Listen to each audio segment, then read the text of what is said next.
बंदी छोड़ सतगुरु रामपाल जी महाराज जी की जय हो। परमपिता परमेश्वर जी की आप सभी प्यारी आत्माओं को मुझ पवन दास का सतसाहिब।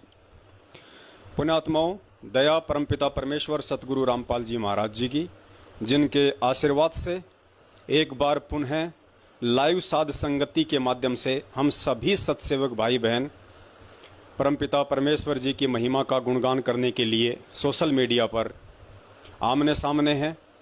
ये इस कलयुग की बिचली पीढ़ी में सतगुरुदेव जी के अपने सत्संगों के अलावा साध संगति के रूप में दूसरी सबसे बड़ी दया है, क्योंकि साध संगति हमें परमपिता परमेश्वर जी के सत्संगों के ऊपर टिकने के लिए, उनके वचनों के ऊपर चलने के लिए और भक्ति मार्ग पर दृढ़ता के लिए बहुत ही जरूरी है। तो गुरुदेव ने दया करी आप और हम सभी के ऊपर, जो साध संगति का प्रोग्राम शुरू करवाया और साध संगति के प्रोग्राम से जुड़ के सभी भाई बहन, परमेश्वर ने 8 सितंबर 1951 को गांव धनाना, जिला सोनीपत, हरियाणा की पावन भूमि पर प्रकट होके और फिर अपनी वाणी अनुसार कि जब आवे 5505 तब ये वचन मेरा होगा साचा, वो 5505 वर्ष वाणी अनुसार परमेश्वर के सन 1997 में कंप्लीट होते हैं। और परमेश्वर उस वाणी अनुसार अपने यथार्थ 13वें कबीर पंथ की नींव डाल के आज आप और हम सभी आत्माओं को इस तत्व ज्ञान से रूबरू कर रहे हैं, परिचित करवा रहे हैं, हमें अपने निज लोक सतलोक से अवगत करवा रहे हैं। और लाखों की संख्या में आत्माओं ने परमपिता परमेश्वर को समझा, उनके आध्यात्मिक ज्ञान को समझा और अपने निज लोक सतलोक जाने की तैयारी में लगे हुए हैं। तो पुण्यात्माओं, एक बार कुछ भगत भाई बहन जुड़ जाएं, उसके बाद परमात्मा आगे की साध संगति का प्रोग्राम शुरू करवाएंगे। क्योंकि लाइव शुरू होने के बाद जैसे कोई भगत जुड़ता है तो उसको वहीं से सुनाई देता है, वहीं से दिखाई देता है। हालांकि बाद में वो वीडियो को डाउनलोड करके देख सकता है शुरू से, लेकिन 2-4 मिनट तक हम थोड़ा इंतज़ार करते हैं, तब तक परमेश्वर की कुछ और आत्माएं जुड़ जाती हैं। और आप सभी को पता है 8 सितंबर को परमपिता परमेश्वर सतगुरु रामपाल जी महाराज जी का प्रकाट्य दिवस है। क्योंकि परमेश्वर 8 सितंबर के दिन सन 1991 में भारतवर्ष की पावन भूमि पर प्रकट हुए हैं और अपने यथार्थ 13वें कबीर पंथ को चलाया है। आप और हम सभी आत्माओं को अपने ज्ञान और विधान से परिचित करवाया है। तो आप और हम सभी आत्माओं के लिए यदि इस विश्व में यदि ऐसा कोई दिन है जो खुशी का दिन होना चाहिए या उस दिन को मनाना चाहिए, तो वो केवल 8 सितंबर का दिन है कि हम नीचों के लिए वो परमात्मा सतलोक से चलकर इस मृत लोक में आए। हम नीचों के लिए वो परमात्मा एक लीला करते हैं, हमें समझाने के लिए परमात्मा तरह तरह की घटनाओं को जन्म देते हैं और हमें समझाने के लिए आज वो परमात्मा हिसार जेल में बैठे हुए हैं कि किस प्रकार से एक सुयोग्य भगत को, एक सतगुरु सेवक को अपने सतगुरु के वचनों के ऊपर दृढ़ रहना है, अपने सतगुरु के प्रत्येक वचन पर विश्वास करते हुए भक्ति मार्ग पर चलना है। जिस प्रकार से 17 फरवरी 1988 को स्वामी रामदेवानंद जी महाराज जी से लीलामय तरीके से नाम दीक्षा लेकर सतगुरु रामपाल जी महाराज जी ने एक सुयोग्य शिष्य होने की भूमिका हमें करके दिखाई और उसी भूमिका के अंतर्गत आज वो परमात्मा हिसार जेल में बैठे हुए हैं और अपने संघर्षशील जीवन को दर्शाते हुए आज आप और हम सभी भाई बहनों के सामने एक उदाहरण पेश कर रहे हैं कि अध्यात्म में आने के बाद और सतगुरु की पहचान होने के बाद चाहे कितनी ही तुम्हारी परीक्षा हो, चाहे कितने ही तुम्हारे ऊपर दुख, तकलीफ, संकट आए, काल तुम्हें किसी भी तरह की घटनाओं को अंजाम देके तोड़ने की कोशिश करे, अपने सतगुरु के प्रति और इस भक्ति के प्रति तुम्हारे मन में चाहे वो शंकाएं पैदा करें या कोशिश करें, लेकिन तुमने अपने गुरुदेव के ऊपर, अपने परमेश्वर के ऊपर दृढ़ विश्वास बनाए रखना है। और ये दृढ़ विश्वास तभी कायम रह सकता है जब हम सतगुरु की पहचान कर लेंगे, जब हम सतगुरु की परख कर लेंगे, और सतगुरु की पहचान और परख आम जीव के बस की बात नहीं है, या यूं कह लीजिए किसी भी जीव के बस की बात नहीं है, क्योंकि सृष्टि में सभी के सभी आम जीव हैं सिवाय उस परमपिता परमेश्वर के जो सतगुरु रूप में आते हैं। तो उन्हीं के आशीर्वाद से हम उनकी पहचान थोड़ी बहुत कर पाने में सक्षम होते हैं। और जब पहचान हमें हो जाती है कि हाँ ये सतगुरु पूर्ण है, उसके बाद पुण्यात्माओं सिर धड़की बाजी लगाने का ये भक्ति मार्ग है। उसके बाद हमने सतगुरु के प्रत्येक वचन पर मंसूर जी की तरह, मीरा जी की तरह, धन्ना जी की तरह दृढ़ होकर चलना है, चाहे कितने ही संकट और परेशानियों का सामना क्यों ना करना पड़े। फिर अंत में जीत परमात्मा उन्हीं आत्माओं की करवाता है।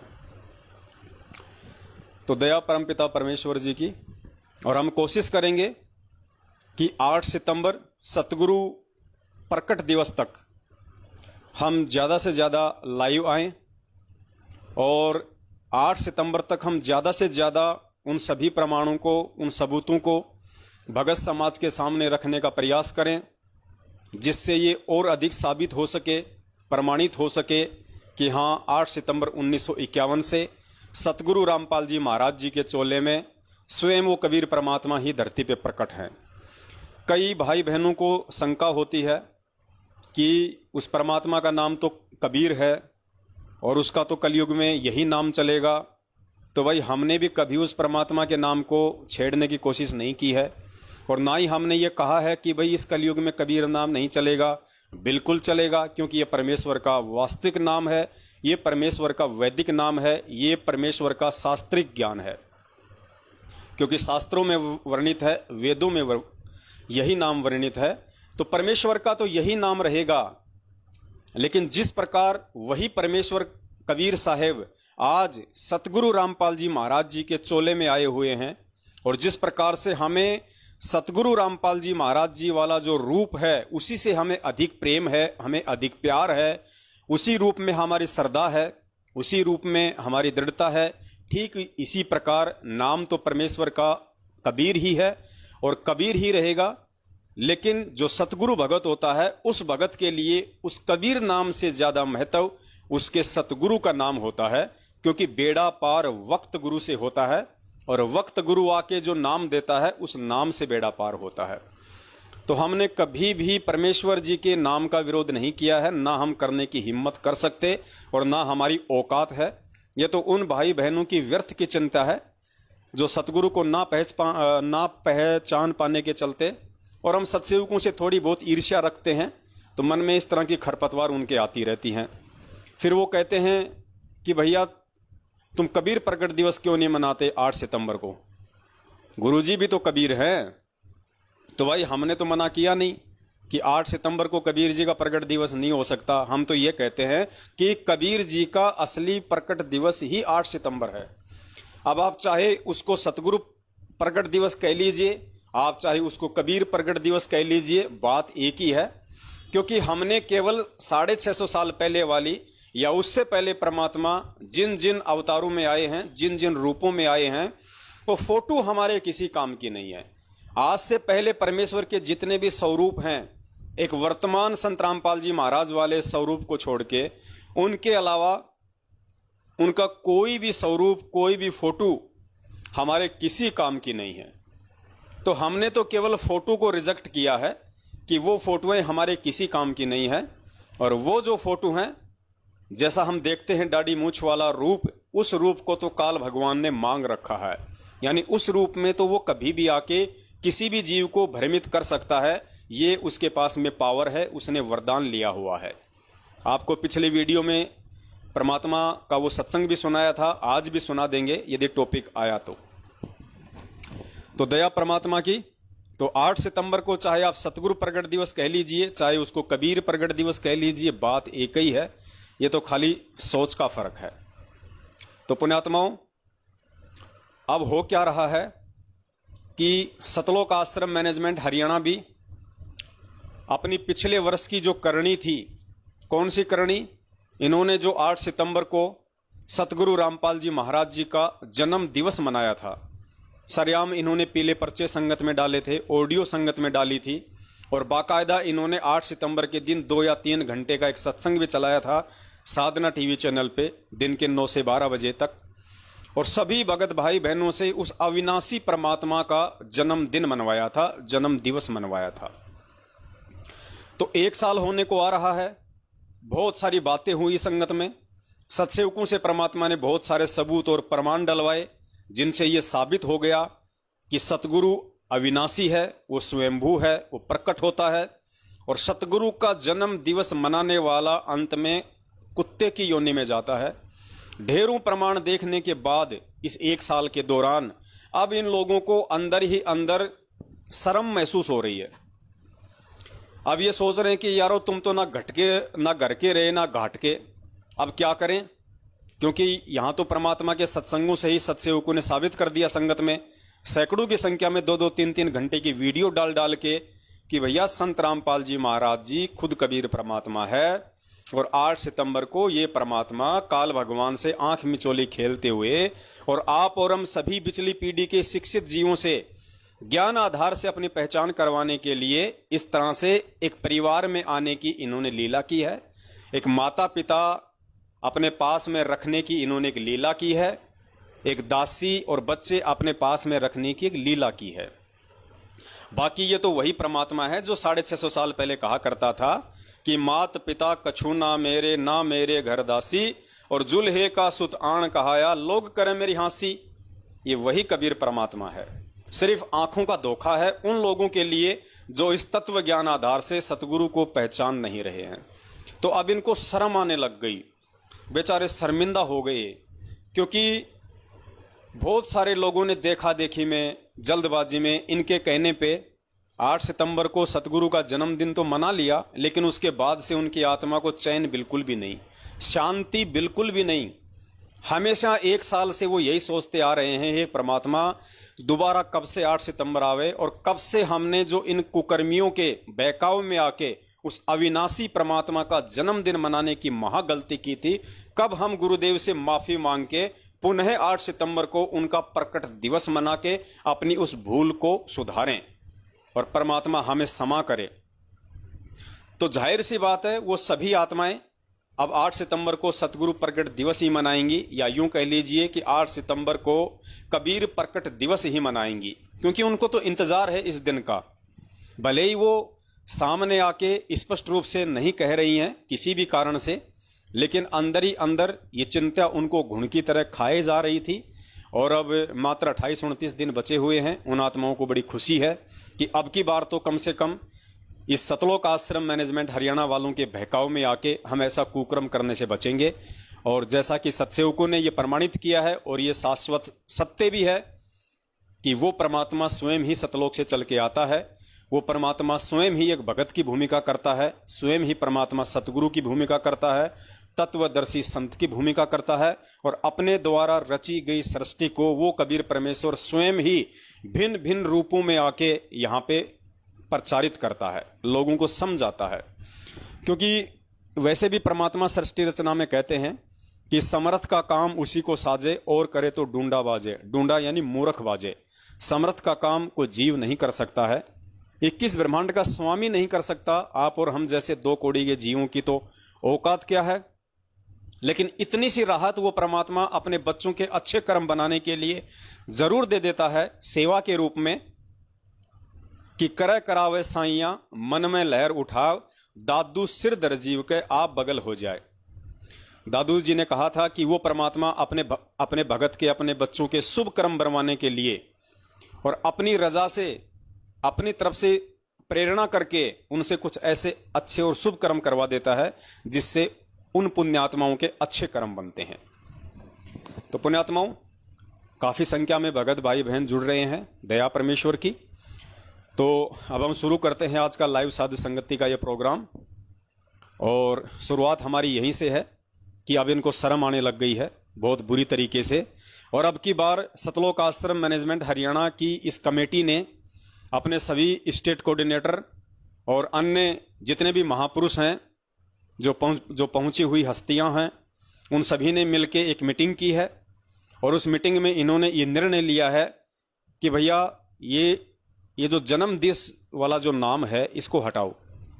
अगर ये जन्म दिवस या जन्मदिन वाला नाम नहीं हटाया तो आने वाले समय में जो पीढ़ियां हैं वो धिक्कारेंगी हमें, और हम तो चलो मर जाएंगे, शरीर छोड़ जाएंगे, लेकिन हमारे जो बच्चे होंगे उनको लोग बोलने नहीं देंगे कि देख तेरे दादा के कुकर्म, देख तेरे बाप के कुकर्म, इतने साल तक गुरुजी की शरण में रहा और उन्हें समझ नहीं पाया, जन्मदिन मना दिया भगवान का।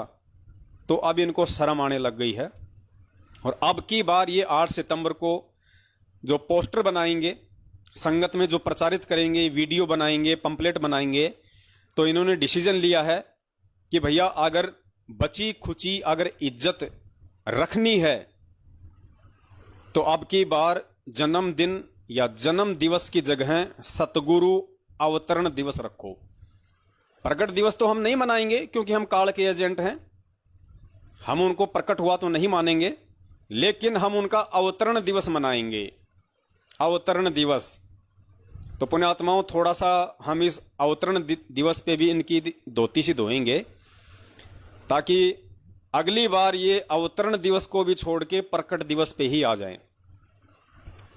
तो पुण्यात्माओं, अब मेरा इन तमाम सतलोक आश्रम मैनेजमेंट हरियाणा वालों से एक छोटा सा सवाल है, और मैं उम्मीद करूंगा कि इनका कोई भी जो गणमान्य महापुरुष है वो इस लाइव साध संगति की वीडियो के बाद जरूर मेरे इस सवाल का जवाब देगा जो मैं सार्वजनिक तौर पे इनसे पूछ रहा हूं। पिछली बार भी इन्होंने थोड़े बहुत पोस्टर बनाए थे जिनमें लिखा था इन्होंने अवतरण दिवस, अवतरण दिवस। अब पुण्यात्माओं, अवतरण दिवस क्या होता है? अवतरण दिवस कह लीजिए या फिर अवतार कह लीजिए, बात एक ही है। तो गुरुजी ने हमें जो अवतार की जो परिभाषा बताई है वो परिभाषा ये बताई कि ऊपर के लोकों से जो आत्माएं आती हैं उनको कहते हैं अवतार। ऊपर के लोकों से, जैसे विष्णु लोक से श्री राम जी आए त्रेता युग में, तो हम सबको पता है कि श्री राम जी को श्री विष्णु जी का अवतार कहा जाता है। त्रेता युग में उनका अवतरण हुआ था, यानी वो अवतार रूप में आए थे। द्वापर युग में श्री कृष्ण जी उसी विष्णु भगवान के अवतार थे। तो सबको पता है कि श्री कृष्ण जी विष्णु भगवान के अवतार थे, उनको अवतरण कह लीजिए कि वो ऊपर के लोकों से नीचे के लोक में आए। अब मेरा इनसे सवाल ये है कि गुरुदेव ने हमें जो अवतार या अवतरण की जो परिभाषा बताई है उसके अकॉर्डिंग यदि कबीर परमात्मा का कोई अवतार इस धरती पे आएगा, अगर तुम सतलोक आश्रम मैनेजमेंट हरियाणा वाले ये मानते हो, क्योंकि ये तो तुम्हारे पोस्टर साबित करते हैं कि तुमने लिखा है पिछली बार भी कि संत रामपाल जी महाराज जी का अवतरण दिवस 8 सितंबर 1951। तो जिस प्रकार से विष्णु भगवान का कोई भी जो अवतार आता है इस पृथ्वी पे, उसके द्वारा दिया हुआ ज्ञान प्रचार करने के लिए या जो भी उनकी लीला होती है पूर्व निर्धारित, वो कंप्लीट करने के लिए, तो विष्णु भगवान का जो भी अवतार इस पृथ्वी पे आता है वो विष्णु लोक से आता है। और शंकर भगवान का यदि कोई अवतार इस पृथ्वी पे आएगा तो वो शंकर जी के लोक से आएगा। जैसे गुरुजी ने बताया कि मोहम्मद जी थे, मुस्लिम धर्म के जो प्रवर्तक थे, मोहम्मद, हजरत मोहम्मद, वो शंकर भगवान के गण थे, वो शंकर जी के लोक से आए थे। तो मोहम्मद जी का जो अवतरण है वो कहां से हुआ था? शंकर जी के लोक से। ऐसे यदि कोई ब्रह्मा जी का अवतार होगा तो वो ब्रह्म लोक से आएगा। इसी प्रकार यदि कोई कबीर परमात्मा का अवतार होगा तो कबीर परमात्मा का अवतार जाहिर सी बात है सतलोक से आएगा, क्योंकि कबीर परमात्मा सतलोक में रहते हैं, वो उनका निज लोक है। तो कबीर परमात्मा का यदि धरती पे कोई अवतार आएगा, और तुम संत रामपाल जी महाराज जी को परमात्मा तो नहीं मानते, लेकिन तुम बार बार इस बात का जिक्र करते हो कि संत रामपाल जी महाराज उस कबीर परमात्मा के अवतार हैं। संत रामपाल जी महाराज जी को उस कबीर परमात्मा ने भेजा है अपना संत बना के, अपना प्रतिनिधि बना के। तो जाहिर सी बात है इस बात को दुनिया में कोई काट नहीं सकता, और ना ही तुम लोग इस बात को काट सकते कि यदि संत रामपाल जी महाराज तुम लोगों के अनुसार कबीर परमेश्वर के अवतार हैं, तो जाहिर सी बात है कबीर परमेश्वर का अवतार सतलोक से आएगा, उस कबीर लोक से आएगा। अब मेरा सबसे बड़ा सवाल यह है पुण्यात्माओं, अगर संत रामपाल जी महाराज जी को तुम कबीर भगवान का अवतार भी मानते हो, और यह सत्य है कि कबीर जी का अवतार वो कबीर लोक से आएगा, सतलोक से आएगा, तो सतलोक से कौन आत्मा आएगी? सतलोक से वही आत्मा आएगी जो आत्मा इस मृत्यु लोक के जन्म और मरण के इस दीर्घ रोग से मुक्त होके सतलोक में जा चुकी है। जिस आत्मा का इस पृथ्वी लोक से और इस पृथ्वी लोक के प्राणियों से किसी प्रकार का कोई कनेक्शन नहीं, जिसका इस पृथ्वी लोक पे किसी प्रकार का कोई ऋण शेष नहीं, क्योंकि सतलोक तो वही आत्मा जा सकती है जब तक वो आत्मा 21 ब्रह्मांड तक का और 7 संख्य ब्रह्मांड का जो स्वामी है अक्षर पुरुष, जब तक उन सभी का वो ऋण चुकता नहीं कर देगी तब तक वो आत्मा सतलोक में जा नहीं सकती।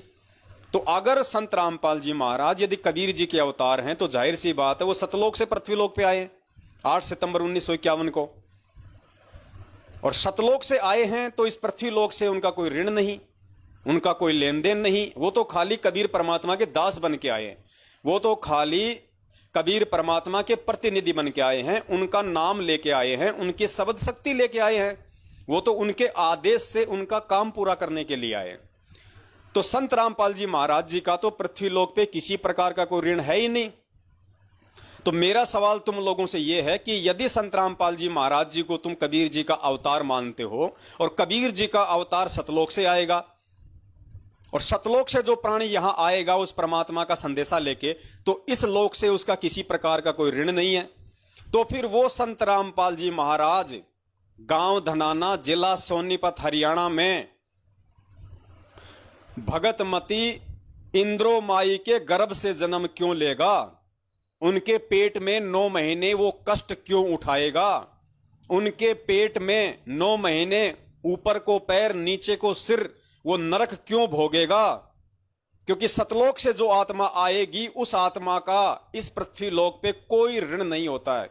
तो इंद्रो माई से संत रामपाल जी महाराज जी का ऐसा कौन सा ऋण था, ऐसा कौन सा वो कर्जा शेष रह गया था जो संत रामपाल जी महाराज जी उस ऋण को चुकाने के लिए, उस कर्जे को चुकाने के लिए इंद्रो माई के गर्भ में आएंगे और 9 महीने वो कष्ट उठाएंगे।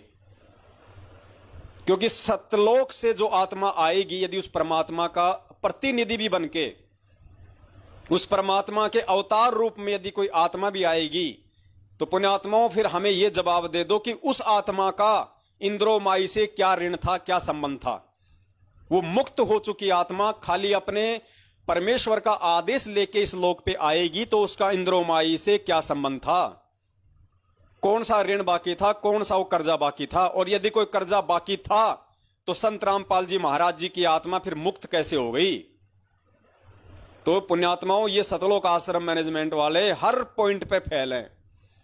ये भी साबित नहीं कर सकते कि संत रामपाल जी महाराज कबीर जी के अवतार हैं। अगर अवतार हैं तो साबित करो इंद्रो माई के गर्भ में क्यों आएगा अवतार? अवतार इंद्रो माई के गर्भ में क्यों आएगा? अरे जो केशव बंजारा था वो कबीर जी का अवतार था, वो कबीर जी ही थे जो स्वयं एक लीला करते हुए दूसरे रूप में सतलोक से नीचे उतरे थे। तो क्या वो केशव बंजारा किसी मां के गर्भ से जन्म लेके आया था उस समय? केशव बंजारा क्या किसी मां के गर्भ से जन्म लेके आया था काशी में भंडारा करने के लिए? और वो जो 9 लाख जो आत्माएं थी, जो परमात्मा कहते हैं ना कि 9 लाख बोडी भरी विशंबर दिया कबीर भंडारा, गुरुजी ने क्या बताया कि कबीर परमेश्वर ने अपना दूसरा रूप बनाया केशव बंजारे का, तुरंत वो सतलोक में पहुंचे, वहां से 9 लाख आत्माओं को बैल बनाया, क्योंकि उस समय इस पृथ्वी लोक पे ट्रांसपोर्ट का साधन केवल बैल था। अगर उस समय ट्रक होते तो परमात्मा उनको बैल नहीं बनाते, परमात्मा तुरंत ट्रक बना लेते अपने आप ही अपने शब्द से और सामान लाद के वापस ले आते। तो उस समय ट्रांसपोर्टेशन का कोई साधन था नहीं, केवल बैलगाड़ियों से या बैलों से होता था।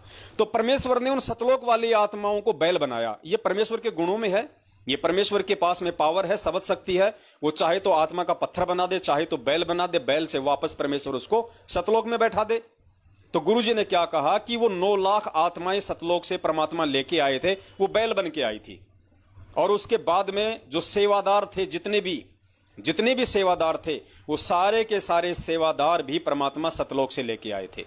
और उनकी पहचान बताई परमात्मा ने कि वो जितने भी सेवादार थे उन सब के जो पैर थे वो जमीन से 1 फुट ऊपर थे। किसी भी प्राणी का जो सेवादार बन के आए थे जो सतलोक से, एक का भी पैर जमीन को नहीं छू रहा था। उसका रीजन बताया गुरुजी ने कि ये ऐसा गंदा लोक है कि पृथ्वी ऊपर पग जो धारे वो करोड़ जीव एक दिन में मारा है।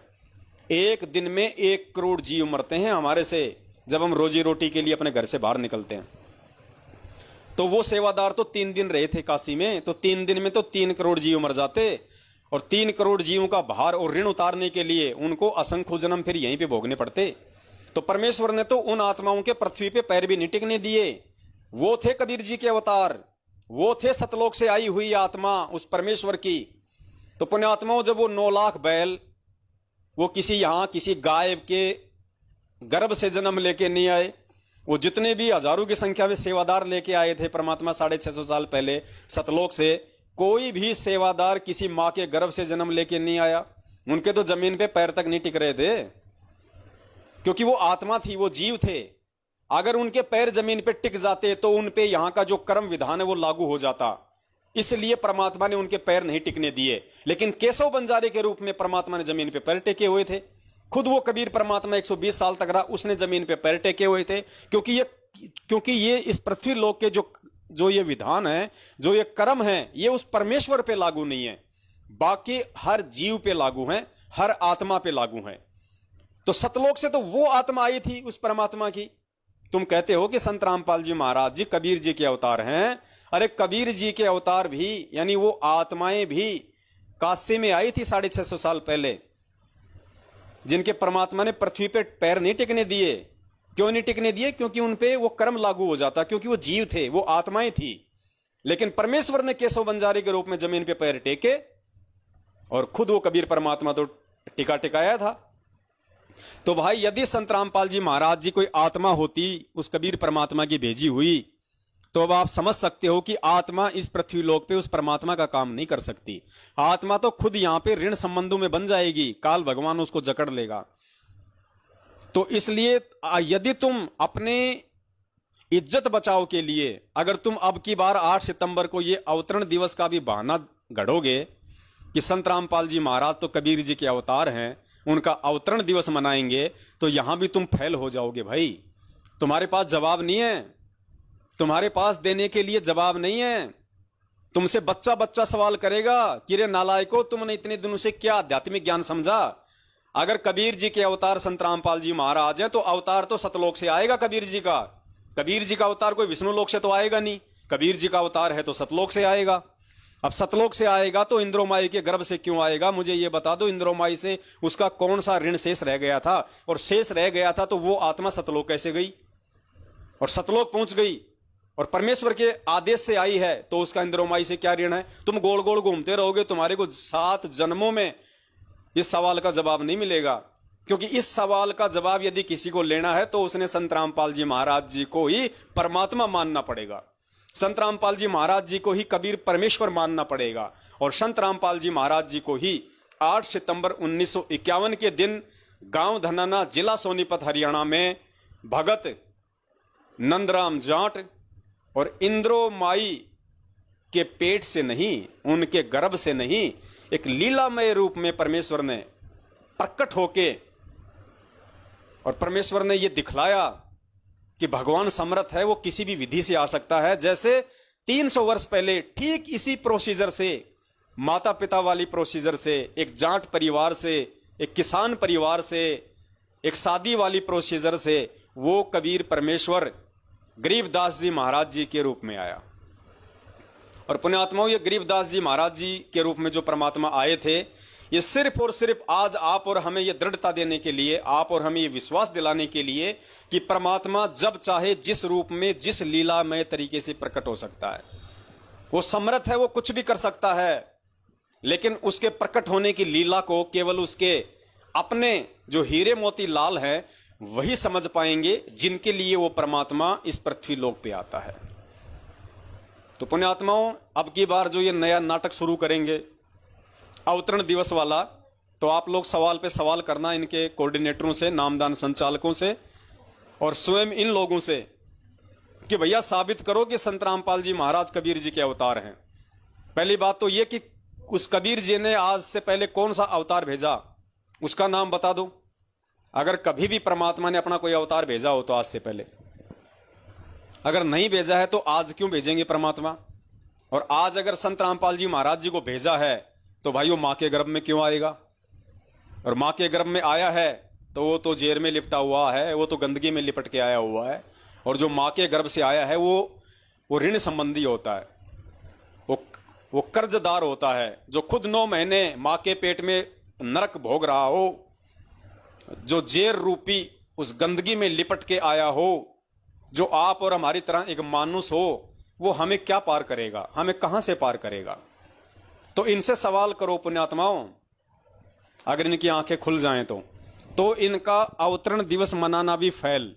लेकिन क्या करें बेचारे, शर्म के मारे मनाएंगे, इनके पास कोई चारा नहीं है। देखो पिछली बार मनाया जन्मदिन, अब की बार मनाया अवतरण दिन, और देख लेना अगली बार मनाएंगे ये प्रकट दिन, क्योंकि इनके पास कोई जगह नहीं रहेगी अपना मुंह छुपाने के लिए। अगली बार तो इतनी दया कर देंगे परमात्मा, संगत पूरी उल्ट जाएगी। क्योंकि अभी काफी संख्या में लोग आत्मिक रूप से हम सत्सेवकों के साथ हो चुके हैं, परमेश्वर के ज्ञान आधार से विचार करने लगे हैं। थोड़ी सी हिम्मत वो आत्मा नहीं कर पा रही है, क्योंकि मेरे पास तो फोन आते हैं, लोगों के रिएक्शन आते हैं। दास को अच्छे से पता है, पूरे के पूरे जो ग्रुप है वो तैयार बैठे हैं। जयपुर का दास आपको बता देता है, जयपुर में जितने भी भगत हैं 90% भगत मैनेजमेंट के खिलाफ हैं, क्योंकि मैं जयपुर से हूं, राजस्थान से हूं। तो 90% जो भगत हैं जो जयपुर से, वो मैनेजमेंट के खिलाफ हैं। सिर्फ थोड़ा बहुत उनको भय पता नहीं वो किस चीज का है, किस चीज का उनको वो डर सता रहा है। बाकी उनसे मेरी बातचीत होती रहती है, परमेश्वर की उन पे दया है, वो ज्ञान को समझने लगे हैं, गुरु जी को परमात्मा भी मानने लगे हैं। और वो आत्माएं पता नहीं कौन से दिन का इंतजार कर रही हैं। बाकी उन्होंने आर्थिक रूप से मैनेजमेंट का साथ देना बिल्कुल बंद कर दिया है। थोड़ा बहुत शारीरिक रूप से इनकी पुस्तक सेवाओं में वो लगे हुए हैं। धीरे धीरे परमात्मा दया करेंगे, वो सद्बुद्धि भी उनको देंगे, उनको वो भी समझ आएगी। तो अब हम आगे बढ़ते हैं पुण्यात्माओं, क्योंकि 8 सितंबर आ रहा है, और उससे पहले हम सभी भाई बहनों ने साध संगति के माध्यम से इतना दृढ़ हो जाना है कि भाई धरती पे यदि कोई भगवान है, कोई परमात्मा है, तो केवल संत रामपाल जी महाराज हैं, केवल मेरा सतगुरु है। उनके अलावा और कोई भगवान नहीं, कोई परमात्मा नहीं। और आपको एक छोटा सा इंटरव्यू दिखाते हैं। एक बहन है कोई छत्तीसगढ़ से, उर्वशी साहू, आपने उनका इंटरव्यू सुना होगा। ये लोग डालते रहते हैं, लेकिन वही बात है ना कि मुंह में राम और बगल में छुरी। कहने को तो सभी संत रामपाल जी महाराज जी को परमात्मा बताते हैं, भगवान बताते हैं, लेकिन मानना नहीं, बस जुबान तक सीमित रखो, दिल में मत उतारना कि वो भगवान है। तो देखिए पुण्यात्माओं, इन्हीं का एक इंटरव्यू जो साधना टीवी पे काफी समय से चला हुआ है, 2016 में इस बहन ने नाम लिया था, छत्तीसगढ़ से है। क्योंकि ये पिछले जन्म की परमेश्वर की अच्छी आत्मा है, और खुद इसके सोपन में सतगुरु रामपाल जी महाराज आए, स्वयं वो परमात्मा आए। क्योंकि देखो, जिसकी जैसी आस्था होगी, जिसकी जैसी श्रद्धा होगी, यदि आप उस डाडी मूछ वाली फोटो को ही कबीर भगवान मानेंगे, आप ये मानेंगे कि ये फोटो मेरा उद्धार करेगी, ये फोटो ही भगवान है, तो आपको वो परमात्मा फोटो के रूप में ही दर्शन देगा। वो परमात्मा आपको उसी रूप में दर्शन देगा। और यदि आप अपने गुरु को परमात्मा मान लोगे, तो फिर वो डाडी मूछ वाली फोटो आपके सपन में नहीं आएगी। फिर आपके सतगुरु ही आपके समक्ष आएंगे, आपके विचारों में आएंगे, आपके सामने वो प्रकट भी होंगे अगर जरूरत पड़ी तो, और शौपन में भी वो परमात्मा ही आएगा। तो आप सभी भाई बहनों की दृढ़ता के लिए सिर्फ ये इंटरव्यूज बहन का मैं आपको सुनाने जा रहा हूं, ताकि हमें ये विश्वास हो कि मैनेजमेंट वाले या कोई भी व्यक्ति जो जुड़ा हुआ है उनसे, वो कहता तो उन्हें परमात्मा है, पूर्ण ब्रह्म परमेश्वर है, लेकिन मानता नहीं है। ये सत्सेवकों पे परमेश्वर की मेहर हुई है, जो उनकी करनी और कथनी में कोई अंतर नहीं है। और जब तक इंसान की करनी और कथनी में अंतर रहेगा, तब तक परमात्मा कहते हैं वो कुत्ते की योनि में जाएगा, कि करनी तज कथनी कथ है, अज्ञानी दिन रात, और कुत्ते जो भौंकत फिरे, सुनी सुनाई बात। तो सुनिए इस बहन का इंटरव्यू। जी सत साहिब। क्या नाम है जी आपका? उर्वशी साहू। कहाँ से आए जी आप? ग्राम चीचा, तहसील पाटन, जिला दुर्ग, छत्तीसगढ़ से। क्या आप संत रामपाल जी महाराज जी के अनुयायी है? हाँ, सदगुरु रामपाल जी महाराज जी से नाम दीक्षा मैंने 24 अक्टूबर 2016 को लिया। संत रामपाल जी महाराज जी से नाम दीक्षा लेने से पहले आप क्या भक्ति साधना करते थे? सदगुरु रामपाल जी महाराज जी की शरण में आने से पहले मैं कृष्ण को बहुत इष्ट के रूप में मानती थी, उसकी भक्ति करती थी और शनिवार का व्रत भी करती थी। मैंने 3 साल तक 93 शनिवार तक व्रत किया था। हमारे जीवन में इतना दुख आया कि परमात्मा की तलाश करते करते बहुत थक गए। और जैसे कि मैं बचपन से ही 7 साल की उम्र से ही मेरे घर के लोगों को बोलना स्टार्ट कर दी थी कि पूर्ण परमात्मा इस पृथ्वी पर आने वाले हैं और मेरे को अपने मिशन को सहयोग देने के लिए भेजे हुए हैं। वो समाज में व्याप्त बुराइयों को जड़ समेत मिटाएंगे, जैसे कि दहेज प्रथा, नशाखोरी, रिश्वत, ये सब जो है ना, उस सब को हटाएंगे और सतयुग जैसा समय स्थापित करने वाले हैं। और ये बहन कह रही है कि नाम दीक्षा लेने से 5-7 साल पहले ही मैं अपने परिवार वालों को ये बात कहा करती थी कि पूर्ण परमेश्वर धरती पे आने वाले हैं। पूर्ण परमेश्वर कौन? कबीर साहिब धरती पे आने वाले हैं और वो सतयुग जैसा समय लेके आएंगे।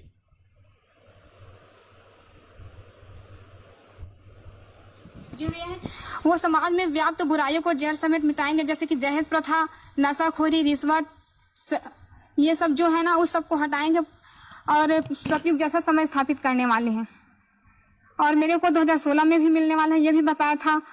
क्या आपको समय की जानकारी थी? आपको जो महापुरुष जिसके बारे में आप बचपन से अपने परिवार वालों को बताते रहे हैं, वो आपको कब मिलेंगे? क्या आपको कोई जानकारी थी? बस समय पता था और पूर्ण परमात्मा है ऐसे करके पता था। लेकिन हमारे हिंदू धर्म में व्याप्त जो गुरु है ना, वो लोग कृष्ण को ही पूर्ण परमात्मा समझते थे। तो मैं कृष्ण को ही पूर्ण परमात्मा समझकर उसकी भक्ति करने लगी। कृष्ण को हमेशा अपने साथ रखती थी। स्कूल जाती थी तो उसके अपने बस्ते में छिपा कर ले जाती थी और देखती थी। स्कूल के जो हमारे सर मैडम है, उन लोगों से भी ज्ञान चर्चा करती थी कि पूर्ण परमात्मा ऐसा होता है, वो आने वाले हैं ऐसे करके। तो सभी से करने लगती थी। हमारे स्कूल के जो मेरे सहेली लोग थे, वो लोग बोलते थे कि आप संत के जैसे बोला करते हो, बिल्कुल संत के भाषा में बोलते हो, ऐसा करके मेरे को बोलते थे। और मैं बोलती थी कि जो कबीर साहब की जो दोहे हैं ना, वो मेरे को बहुत पसंद आते थे। और ज्ञान चर्चा भी कबीर के दोहे में क्या करते थे हम लोग स्कूल में। गायत्री मंत्र है वो भी जाप करती थी, रामायण का पाठ करती थी, गीता का, बचपन से ही बहुत पूजा पाठ करती थी सभी देव देवताओं की। आप संत रामपाल जी महाराज जी की शरण में कैसे आई? वो क्या है, संत रामपाल जी महाराज जी की शरण में सबसे पहले जब मेरा कॉलेज में एडमिशन नहीं हो रहा था तो मैं बहुत दुखी थी। उसके बाद कॉलेज से आई और वो साल मेरे से कम परसेंट वाले को दिए थे फॉर्म, लेकिन मेरे को नहीं दे रहे थे। तभी मैंने सोचा कि ये पूर्ण परमात्मा हो ही नहीं सकते कृष्ण। अगर पूर्ण परमात्मा होते तो मेरे साथ ये नहीं होता। बहुत हमारे जीवन में बहुत दुख आया, बहुत रोए हम लोग बहुत। जैसे कि मैं कोई अगर मार्ग में चलती थी तो दूसरे जो चले हैं तो उसी मार्ग में कुछ नहीं रहता था, और अगर मैं चली जाती थी उसी मार्ग में तो बहुत काटा सा था।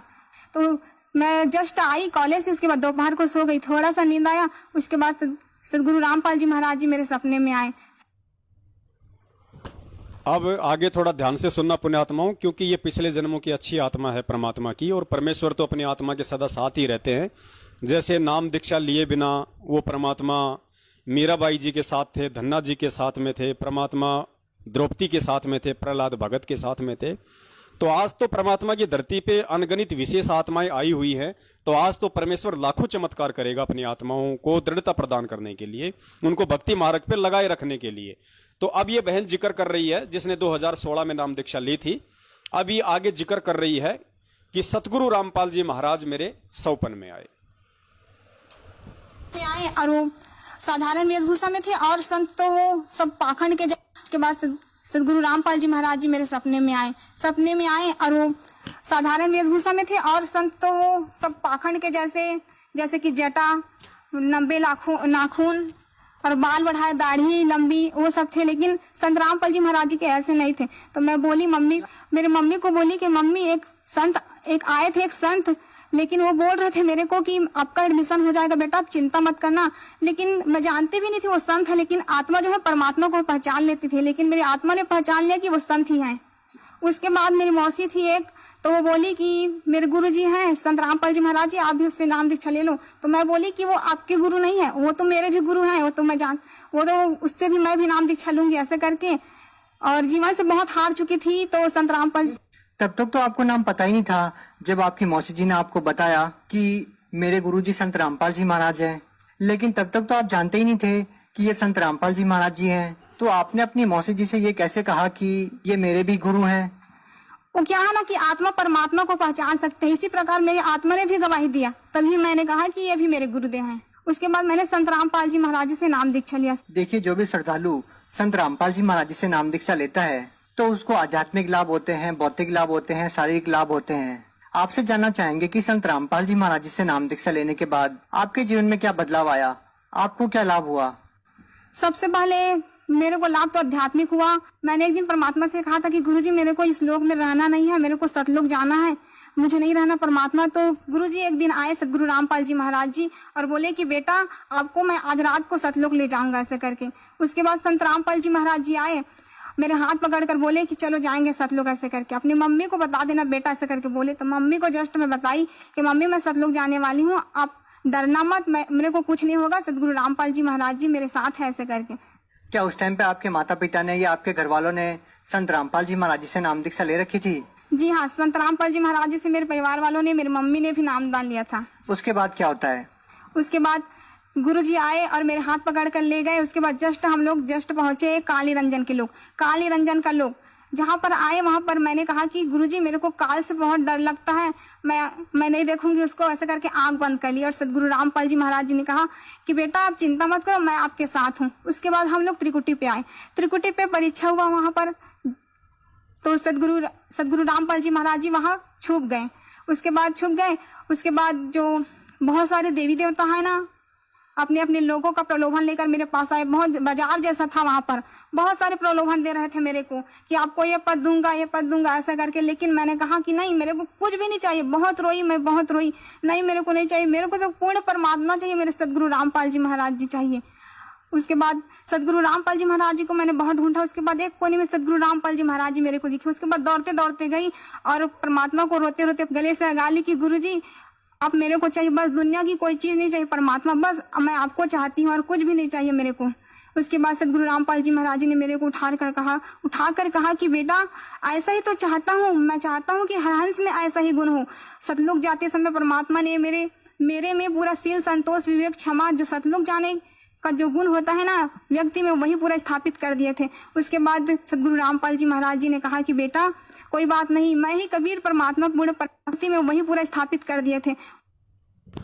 अब आगे ध्यान से सुनना पुण्यात्माओं, क्योंकि हमने जो निष्कर्ष निकालना है परमेश्वर के सत्संगों का या इन इंटरव्यू का, वो हमने यही निकालना है कि हमारे लायक क्या चीज है जो हमें दृढ़ता दे सकती है, जो हमारे अंदर ये दृढ़ विश्वास पैदा कर सकती है कि धरती पे संत रामपाल जी महाराज ही पूर्ण परमात्मा के रूप में प्रकट हैं। अब इस बहन को संत रामपाल जी महाराज जी जब ऊपर लेके गए और उसके बाद इस बहन से परमात्मा क्या कह रहे हैं, बस इस चीज को आप जी अपने दिलो दिमाग में बैठा लेना। ये साध संगति के माध्यम से परमात्मा इसी तरीके से हमारे विश्वास को दृढ़ करेंगे। और ये सौभाग्य है कि आप और हमने उस परमेश्वर को पहचान लिया उनके आशीर्वाद से, जबकि ना ही तो ये इंटरव्यू देने वाली बहन उनको पहचान पाई है और ना ही वो इंटरव्यू लेने वाला उनको पहचान पाया है। आगे सुनिए कि परमात्मा ने उस बहन से क्या कहा। सदगुरु रामपाल जी महाराज जी ने कहा कि बेटा कोई बात नहीं, मैं ही कबीर परमात्मा पूर्ण परमात्मा सदगुरु रामपाल जी महाराज जी के रूप में आया हूँ बेटा, लेकिन संसार के लोग मुझे नहीं समझ रहे हैं। कोई बात नहीं, इंसान में इतना अहंकार घर कर गया है कि मेरे को समझना ही नहीं चाहता है। मैं ही पूर्ण परमात्मा सदगुरु रामपाल जी महाराज के रूप में आया हूँ, जिसने असंख्य ब्रह्मांड की रचना की है और मेरे बिना इंसान एक तिनका भी नहीं उठा सकते, लेकिन इतना अहंकार है कि इंसान मुझको समझना ही नहीं चाहता है। लेकिन कोई बात नहीं बेटा, बहुत जल्द सतयुग जैसा समय स्थापित होकर ही रहेगा। मैं चाहूँ तो पल भर में मंत्री सभी की बुद्धि को बदल सकता हूँ, लेकिन मेरा कुछ मिशन है बेटा और लीला करने वाला। परमात्मा ने क्या कहा कि बेटा मैं चाहूं तो पल भर में मंत्री, संतरी, दुनिया, प्रधानमंत्री सबकी मैं बुद्धि फेर सकता हूं, मैं समर्थ हूं, सक्षम हूं, लेकिन बेटा मेरा कुछ मिशन है, मेरा एक मिशन है और पुण्यात्मा, मिशन आप और हम सत्सेवकों को अच्छे से पता है, उस मिशन पे परमात्मा ने केवल आप और हम सत्सेवकों को ही लगाया हुआ है।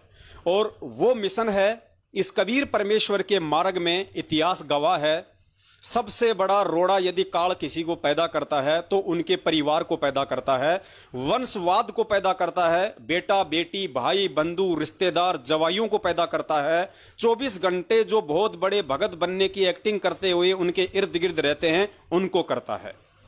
तो परमेश्वर सतगुरु रामपाल जी महाराज जी का वर्तमान का सबसे बड़ा जो मिशन है, वो भक्तों के माध्यम से पुस्तकें बंटवाना नहीं है, वो किसी और तरीके से कोई काम करवाना नहीं है। उनका सबसे बड़ा मिशन है कि मेरी संगत, मेरे ज्ञान को आधार बना के और इन काल प्रेरित मेरे परिवार वालों का, मेरे रिश्तेदारों का कुकर्म देख के और इनसे अति शीघ्र पल्ला झाड़ ले। जितना जल्दी हो सके उतना जल्दी अपना पल्ला इन काल एजेंटों से झाड़ ले और साध संगति से जुड़ जाए, मेरे से जुड़ जाए। परमेश्वर का सबसे बड़ा जो मिशन है केवल यही है, क्योंकि इन लोगों से पीछा छुड़वाए बिना आप परमेश्वर को नहीं पहचान सकते, आप भक्ति मार्ग पे दृढ़ नहीं हो सकते। आप अंदर से खाली खोके रहोगे, आप खोखले रहोगे अंदर से, आपके अंदर भय रहेगा, आपके अंदर एक डर रहेगा। आप कभी भी गुरु को परमात्मा नहीं मान सकते। अगर आपने मान भी लिया तो आप इनके डर से, इनके भय से आप उनका प्रकट दिवस नहीं मना सकते। ज्ञान आधार से आप इनसे सवाल नहीं कर सकते, आपके अंदर भय रहेगा।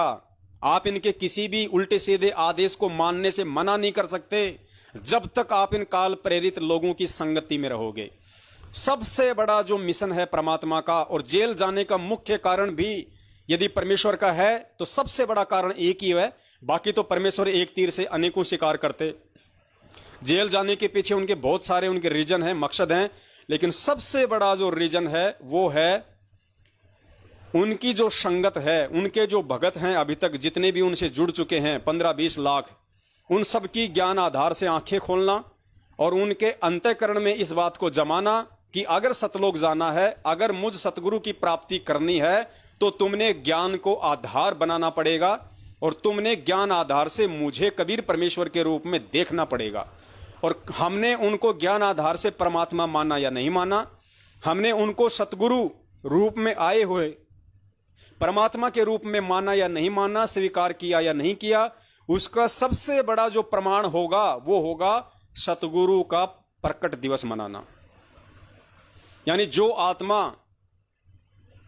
इस ज्ञान को आधार बना के बिना किसी डर और दबाव से, हर तरीके से, हर बंधनों से स्वतंत्र होके जब 8 सितंबर को अपने पूज्य गुरुदेव का प्रकट दिवस मनाएगी तो ये स्वतः साबित हो जाएगा, ये सिद्ध हो जाएगा कि उस आत्मा ने संत रामपाल जी महाराज जी को पूर्ण ब्रह्म परमेश्वर मान लिया है। देखो, ये 8 सितंबर को प्रकट दिवस मनाने से, खाली प्रकट दिवस ही मनाने से हम कोई पार नहीं हो जाएंगे। ये प्रकट दिवस मनाना तो एक बहाना है उस परमेश्वर के लिए। असल में वो परमेश्वर इसकी आड़ में ये देखना चाहता है कि कितनी आत्माएं मुझे पहचान पाई हैं, क्योंकि प्रकट दिवस मनाने की हिम्मत वही आत्मा करेगी जो आत्मा गुरु को परमात्मा मान चुकी होगी। ये पहचान है। इस कलयुग की बिचली पीढ़ी में गुरु को परमात्मा आपने माना या नहीं माना है, या 650 साल पहले की तरह खाली मुंह में राम और बगल में छुरी वाला काम था कि गुरुजी हम तो आपको परमात्मा ही मानते हैं, हम तो आपको भगवान ही मानते हैं। और मालिक को पता था कि तुम मुझे परमात्मा मानते हो या भगवान मानते हो, और उसकी परमात्मा ने एक छोटी सी परख की थी। हमारी स्थिति से परमात्मा ने हमको ही रूबरू करवा दिया। एक ऐसी लीला की छोटी सी हाथी पे बैठने की, हम सब की हेकड़ी निकल गई। उनको कितनों ने परमात्मा माना, आज हमें मालूम पड़ गया 64 के 64 लाख फेल हो गए। तो वो स्थिति आज है, वही स्थिति आज है।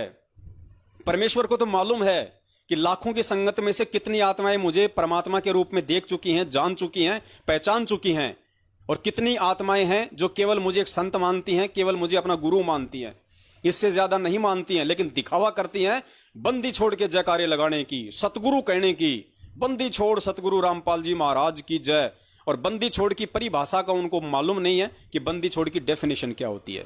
तो परमेश्वर ने हमारी स्थिति हमारे सामने रखनी चाहिए, उसके लिए परमेश्वर ने ये लीला की और ये साध संगति का प्रोग्राम चलवाया।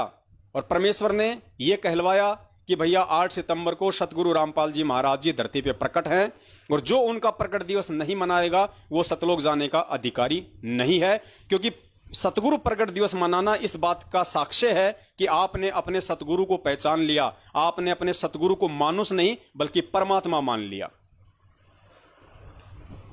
उसके बाद मैं बहुत जल्द सतयुग जैसा समय स्थापित करूंगा। उसके बाद गुरुजी ना मेरे को सतयुग जैसा समय है उसमें ले गए।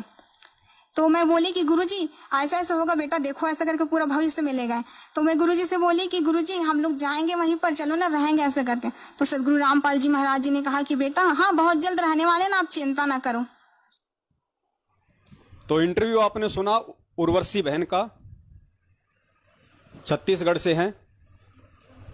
परमेश्वर की दया है इनके ऊपर। लेकिन अब तो ये जाने कि ये सतगुरु को परमात्मा मान पाई है या नहीं मान पाई है। कहने को तो सभी लोग ऐसी बड़ी बड़ी बातें करते हैं।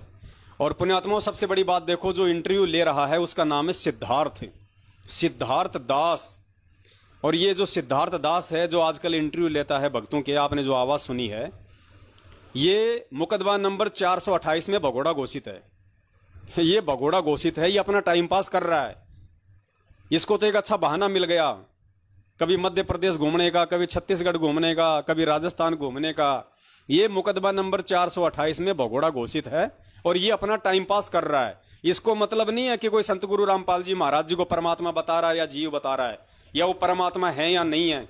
इनको तो अपने टाइम पास से मतलब है। इनकी तो बढ़िया रोजी रोटी चल रही है। महीने का 30-40 हजार रुपया आराम से इनको संगत की जो कमाई है, मेहनत की, वो हराम के रूप में इनको मिल जाती है। अच्छा खासा इनका धंधा पानी चल रहा है। इससे ज्यादा इनको कोई मतलब नहीं है। अरे इंसान है, सतगुरु का भगत है, सामने तेरी बहन क्या बोल रही है कि खुद संत रामपाल जी महाराज जी कह रहे हैं कि बेटा मैं ही कबीर परमात्मा हूं, पूर्ण ब्रह्म परमेश्वर हूं, और लोग अहंकार के चलते मुझे पहचान नहीं पा रहे। अब वो अहंकार वाला इशारा परमात्मा कहां कर रहा है? वो अहंकार वाला इशारा परमात्मा मैनेजमेंट की तरफ कर रहा है कि ये अहंकार ग्रस्त मान बढ़ाई के भूखे जीव मुझे पहचान नहीं रहे। जीव में इतना अहंकार समा गया। अरे दुनिया के लिए परमात्मा क्या कहेंगे? जिनको नाम दीक्षा दे दी, जो उनके भगत बन गए, आज उनमें इतनी मान बढ़ाई और अहंकार है, तो दुनिया से हम क्या उम्मीद करें कि दुनिया उनको भगवान मान ले? तो ये बहन सामने बोल रही है उसके, गुरुजी कह रहे हैं कि मैं ही कबीर परमात्मा हूं, पूर्ण ब्रह्म परमेश्वर हूं, लोग मुझे पहचान नहीं रहे। धरती पे संत रामपाल जी महाराज जी के रूप में मैं ही आया हुआ हूं। ये आराम से अपना पकड़ के और 10 इंच का पाए पर उसके मुंह की तरफ लगा के, हाँ जी क्या लाभ हुए, क्या लाभ नहीं हुए, फलाना दिखना तिखना। बस इनको टाइम पास से मतलब है। इनको कोई मतलब नहीं है कि वो क्या बोल रही है, मैं क्या पूछ रहा हूं और दुनिया क्या सुन रही है। इनको कोई मतलब नहीं है इन सब बातों से। तो ये सिद्धार्थ दास है, ये भगोड़ा घोषित है मुकदमा नंबर 428 में। ध्यान रखना, ये अपना टाइम पास कर रहा है छुप छुप के। अब देखियो पुण्यात्माओं, 650 साल पहले जो परमेश्वर ने लीला की थी हाथी पे बैठने की, अपनी बेटी को जो नाम दीक्षा ले चुकी थी, पहले जो कर्म से जो गणिका थी, वैश्या थी, उसको परमात्मा ने सजा के धजा के हाथी पे बैठाया, रविदास जी को अपना पीलवान बनाया। और परमेश्वर ने एक परीक्षा ली थी। वो परीक्षा क्यों ली थी परमात्मा ने? सिर्फ और सिर्फ आप और हमें अपना आईना दिखाने के लिए कि जो तुम बोलते हो उसको तुम भगवान मानते भी हो क्या? तुम जो मुझे परमात्मा परमात्मा कह रहे हो, क्या तुम मुझे परमात्मा मानते भी हो क्या? तो परमेश्वर ने एक छोटी सी लीला की, ध्यान से सुनिए।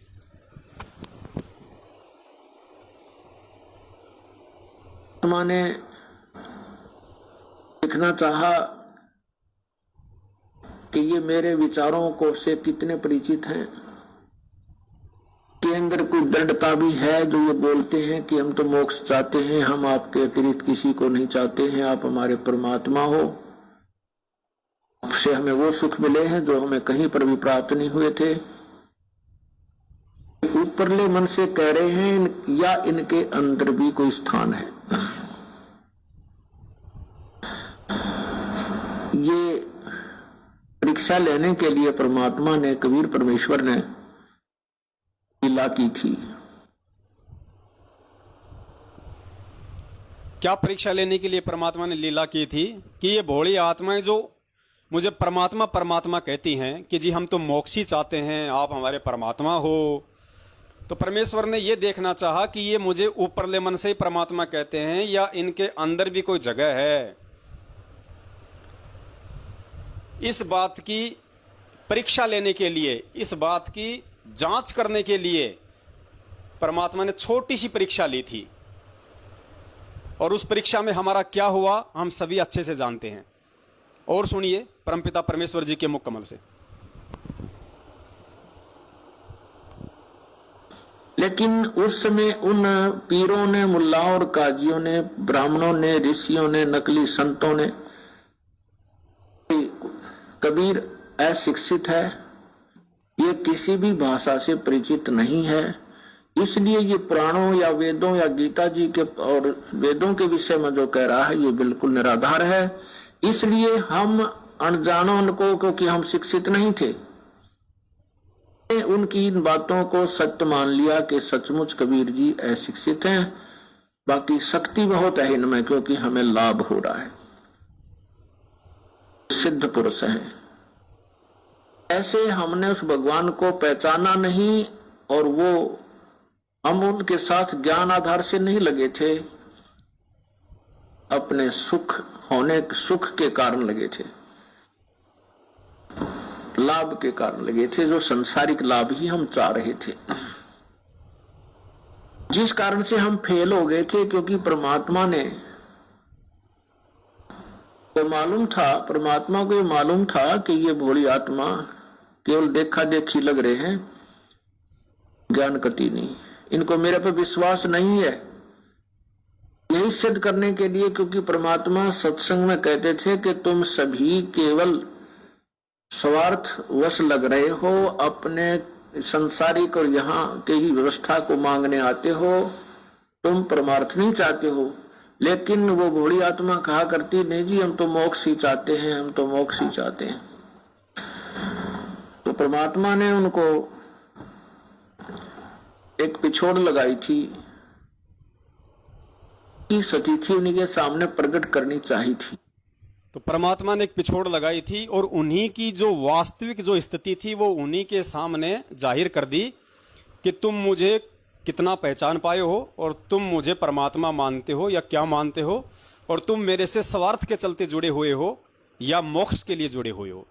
तो पुण्यात्माओं, जो भीड़ इकट्ठी हो जाती है तो हर युग में परमात्मा अपने भक्तों की परीक्षा लेता है। तो आज भी भीड़ इकट्ठी हो गई थी बहुत ज़्यादा मात्रा में। आश्रम के अंदर जो पुराने भगत थे उन्होंने बहुत सारी गंदगियां भी फैलानी शुरू कर दी थी। माता बहनों के साथ में अनैतिक संबंध भी बनाने लग गए थे बड़े बड़े, अपने आप को जो महापुरुष कहते हैं, जो भगत हैं बड़े बड़े। बहुत सारी इन्होंने ऐसे ऐसे कुकर्म करने शुरू कर दिए थे जिनका जिक्र परमात्मा ने अपने बयानों में कर रखा है। आज भी गुरु जी ने अपने बयानों में उन बातों का जिक्र कर रखा है। जब पुलिस वालों ने पूछा कि आश्रम में ये गलत काम महिलाओं के साथ ये किसने किए, तो गुरुजी ने स्पष्ट रूप से अपने बयान में इस बात का जिक्र कर रखा है कि मैंने नहीं किए। तो पुलिस वालों ने कहा फिर किसने किए, तो गुरुजी ने कहा कि सेवादार और समिति वालों ने। हम 7 साल से झक मरा रहे हैं, हम 7 साल से इनको कह कह के थक गए, 7 साल से हम वीडियो ऑडियो डाल डाल के थक गए कि अगर तुम एक बाप की औलाद हो, और अगर तुम सच्चे हो, और अगर तुम भगत हो, और अगर बरवाला कांड में तुम्हारा किसी प्रकार का कोई दोष नहीं है, और यदि संत रामपाल जी महाराज जी ने 2014 बरवाला कांड के बाद सतलोक आश्रम मैनेजमेंट हरियाणा अपने बेटा बेटी भाई बंधुओं के खिलाफ यदि बयान नहीं दिए, तो तुम गुरुजी के उन बयानों को सार्वजनिक करने से क्यों डर रहे हो? अरे संत रामपाल जी महाराज जी के बयानों की फोटोकॉपी संगत में भेजने से तुम्हें क्यों डर लग रहा है? तुम्हारे क्यों पसीने आ रहे हैं? अरे हमारा बाप है, हमारा गुरु है, कोर्ट में क्या हुआ क्या नहीं हुआ, हमारे गुरुजी ने किसके खिलाफ बयान दिए, हमारे गुरुजी के खिलाफ किसने बयान दिए, ये जानने का प्रत्येक भगत को अधिकार है, क्योंकि वो हमारा बाप है, हमारा पिता है। और पुण्यात्माओं 7 साल हो गई, आप लोगों को कुछ भी नहीं दिखाया इन्होंने, और फिर भी आप इन्हीं की गुलामी कर रहे हो, आप इन्हीं की चापलूसी कर रहे हो, इन्हीं का थूका हुआ चाट रहे हो। अगर ये दूध के धुले होते और बरवाला कांड में अगर इनका कोई दोष नहीं होता, तो ना तो पुण्यात्माओं आज 7 साल से ये कुत्ते की तरह ये भगोड़े बन के घूमते। ये कुत्ते की तरह, परमात्मा कहता है ना, कुत्ता कारण फिरे टूका कारण फिरे कुकरा घर घर 70 घर फिरावे, टूका कारण फिरे कुकरा 70 घर फिरावे। तो ये तो उस कुत्ते से भी बदतर हैं जो रोटी के टुकड़ों के चलते पिछले 7 साल से भगोड़े बन के दर दर भटक रहे हैं। अगर ये सच्चे होते तो ना तो ये भगोड़े बन के घूमते और ना ही पुण्यात्माओं ये गुरुजी के बयानों को सार्वजनिक करने से डरते। आज तक इन्होंने गुरुजी का एक भी बयान संगत में वायरल नहीं किया, ना इनके वकीलों ने किया, क्योंकि सबके सब दोषी हैं, सबके सब ये भ्रष्टाचारी लोग हैं। ये जितने भी वकील कर रखे हैं इन लोगों ने अपने बचाव के लिए कर रखे हैं। अरे बरवाला कांड करवाया मैनेजमेंट ने, महेंद्र भगोड़े ने, वकील कर रखे महेंद्र भगोड़े ने। तो बताओ वो वकील महेंद्र भगोड़े का बचाव करेंगे या गुरुजी का बचाव करेंगे? अगर तुम बिल्ली को दूध की रखवाली के लिए छोड़ोगे तो बिल्ली उसकी रक्षा करेगी या खुद अपना पेट भरेगी? तो संगत को तो ऐसे मूर्ख बना गया 7 साल से। पैसा संगत का, सब कुछ संगत का, वकील कर लिए उन भगोड़ों ने, उन गद्दारों ने जिन्होंने गुरुजी को जेल करवाई, जिन्होंने बरवाला कांड करवाया। और संगत सोच रही है कि वो बिल्ली हमारे दूध की रक्षा करेगी। फुट्टे भाग तुम्हारे 7 साल से चिल्ला रहे हैं, अभी तक समझ में नहीं आई किसी के। अब जब तुम्हारे घुटने टूटने लग रहे हैं ना, जब तुम्हारे घर में ये कहर टूट रहे हैं, अकाल मृत्यु हो रही है, तब तुम्हें सत्सेवकों की बातें याद आ रही हैं। नहीं तुम सत्सेवकों का मुंह भी देखना पसंद नहीं करते। पर चलो ठीक है, परमात्मा कहते हैं समझा है तो सिर दर पांव, बहुर नहीं रहे ऐसा दाव, सुबह का भटका हुआ शाम को घर आ जाए तो भी कोई दिक्कत नहीं है। अभी भी समझ जाओगे तो फायदा है तुम्हारा। तो यहां परमात्मा कह रहे हैं कि उन पुण्यात्माओं को उनकी जो स्थिति थी वो परमात्मा ने दिखाई कि लो भाई, तुम मुझे कितना परमात्मा मानते हो, कितना तुम मुझे भगवान मानते हो, और तुम मेरे से अपने लोभ लालच और स्वार्थ के लिए जुड़े हुए थे या मोक्ष के लिए जुड़े हुए थे। तो परमेश्वर ने परीक्षा लेके सबको अपनी औकात याद दिला दी। तो पुण्यात्माओं, आज भी तो भीड़ इकट्ठी हो रखी है। आज क्या परमात्मा हमें अपनी औकात याद नहीं दिलाएगा? और परमेश्वर ने बरवाला कांड के बाद औकात याद दिला दी संगत को कि संगत संत रामपाल जी महाराज जी को खाली परमात्मा जुबान से कहती है या हृदय से मानती भी है? सिर्फ जुबान से बोलती है 90% संगत, सिर्फ जुबान से। बंदी छोड़ सतगुरु रामपाल जी महाराज की जय हो, हमारे गुरु जी कबीर जी हैं, हमारे गुरु जी कबीर जी के अवतार हैं, हमारे गुरु जी से हमारा मोक्ष होगा। अरे वो बात तो ठीक है, गुरु जी से ही मोक्ष होगा, लेकिन तुम कितना मान पाए गुरु जी को? ये तुम्हारी परीक्षा 7 साल से चल रही थी। और 2020 में तो परमात्मा ने तुम्हारा नींबू सा निचोड़ के रख दिया, जब मैनेजमेंट ने उसी कबीर परमात्मा का जन्मदिन मनवाया और तुम लोगों ने जन्मदिन मनाया। और परमात्मा ने तुम्हारी औकात तुम्हारे सामने लाके रख दी कि देख नालायक, तू मेरे को कहता था कि मेरा गुरुजी कबीर है, मेरा गुरुजी परमात्मा है, मेरा गुरुजी भगवान है, हैं? और नालायक तूने मुझे अपने जैसे मानुष की श्रेणी में लाके खड़ा कर दिया। मेरा जन्मदिन मना के, मुझे मां के पेट से आया हुआ तूने साबित कर दिया मेरा जन्मदिन मना के। अरे नालायको, जन्मदिन तो मैं तुम्हारा ही मनाने के लिए मना करता हूं। गुरुजी के सत्संग सुनना, परमात्मा ने नाम दीक्षा लेने के बाद एक भगत को उसका जन्मदिन मनाने का आदेश नहीं दिया। अगर सतनाम मिल गया हो तो नियम पढ़ लेना। हमारा जन्मदिन तक परमात्मा ने मनाने के लिए मना किया हुआ है। तो सोचो वो परमात्मा अपना खुद का जन्मदिन अपने भक्तों से कैसे मनवाएगा? पुण्यात्मा, इतना तो विचार किया होता तुम लोगों ने कम से कम वो काल भगवान का पीला पर्चा, उसमें लिखे हुए उन अक्षरों को फॉलो करने से पहले, कि जो सतगुरु 27 साल से अपने भक्तों को जन्मदिन मनाने के लिए मना कर रहा है, वो खुद अपने भक्तों से अपना जन्मदिन क्यों मनवाएगा? और अगर मैनेजमेंट को आदेश दिया था तो मैनेजमेंट वाले कुएं में पड़ते, वो जन्मदिन मनाते। तुम क्यों उनके पीछे अपनी ऐसी तैसी करवा के बैठ गए? अपना एक जन्म तुम लोगों ने बढ़ा दिया। जिसने गुरु जी का जन्मदिन मना लिया उसने अपना एक जन्म बढ़ा दिया। इसको नोट करके रख लेना, ये भक्ति है, कोई ड्रामेबाजी नहीं चल रही। ध्यान रखियो इस चीज को। तो परमेश्वर ने आज आप और हम सभी के सामने आईने की तरह हमारे जो अंतःकरण के जो विचार हैं वो रख दिए कि तुम गुरु को क्या मानते हो। तुम भगवान मानते हो कागज की फोटो को, तुम प्रकट दिवस मनाते हो कागज की दाढ़ी मूछ वाली फोटो का, हैं? और तुम मांगते हो मेरे से, प्रार्थना करते हो तुम मेरे से, दंडवत करते हो तुम मेरे को, आरती करते हो तुम मेरे आगे, गुरु कहते हो तुम मुझे, और प्रकट दिवस मना रहे हो तुम कागज की फोटो